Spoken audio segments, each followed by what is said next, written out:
కోవిడ్లో 8వ రోజు నా ఇఫ్తార్ ఎలా జరిగిందో ఈ వీడియోలో చూసేద్దాం. వీడియో మాత్రం లాస్ట్ వరకు చూడండి. ఇప్పుడు కనపడుతుంది వచ్చేసి 2 జ్యూస్ డబ్బాలు, ఒకటి మ్యాంగో, ఇంకొకటి వచ్చేసి ఆరెంజ్. మేము వచ్చేసి మసీద్ల దగ్గరికి అయితే వెళ్ళాము. డైరెక్ట్ ఇంట్లోనే ఇఫ్తార్ కావచ్చు, సైరీ కావచ్చు చేసుకుంటాము. ముందుగా ఇఫ్తార్ చేయాలంటే మనకు ఖజూర పండు అయితే కావాలి. ఖజూర పండుతో పాటు ఒక 4 రకాల బోండాలు అయితే ఇచ్చింది ఒక అక్క ఇంకా ఇఫ్తార్కి అయితే. ఇంకా దాంతో పాటు మేము వచ్చేసి 5 నిమిషాల టైం అయితే ఉంది. ఇంకా మా నాన్న అయితే ఫుడ్ అయితే కలుపుతున్నాడు. ఒకరు అయితే మసీద్ల దగ్గర ఇఫ్తార్ అయితే చేస్తారు. మేము వచ్చేసి డైరెక్ట్ ఇంట్లోనే అయితే ఇఫ్తార్ అయితే చేసుకుంటాం. ఇందులో ఇవేమో కొంచెం పచ్చిగా ఉన్నాయని చెప్పేసి అక్కడైతే పెట్టాడు. ఇంకా ఇప్పుడైతే అజాన్ ఇవ్వగానే ముందుగా ఖజూర పండుతో అయితే ఇఫ్తార్ అనేది మొదలు పెట్టాను. ఇంకా ఇఫ్తార్ తర్వాత డైరెక్ట్ మనకు ఏదో ఒకటి తినాలి. ఇంకా దాంతో పాటు అక్క ఇచ్చిన 2 బోండాలు తినేసి ఒక మ్యాంగో జ్యూస్ అయితే తాగుతున్నాను.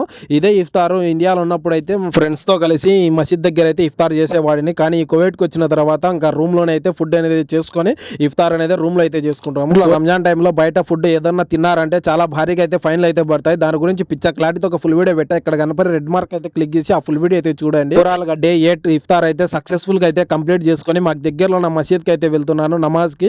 ఇక్కడ కుల మతాలు తేడా లేకుండా ప్రతి ఒక్క ఏరియాలో ప్రతి ఒక్క మసీద్ దగ్గర భోజనాలు అనేది పెడతారు. కానీ మేము వచ్చేసి రూమ్ లో చేసుకుంటాం కాబట్టి రూమ్ లో అయితే తినేసాం. నమాజ్ కి అయితే వచ్చేసి నమాజ్ చదువుకొని ఒక 5 నిమిషాలు అయితే మసీద్ లో అయితే కూర్చున్నాము. ఈ రోజు ఇఫ్తార్ కి మీరేం తిన్నారో కామెంట్ చేసి వీడియో నచ్చితే ప్లీజ్ గట్టిగా లైక్ అండ్ సబ్స్క్రైబ్ ఉంటా. బాయ్.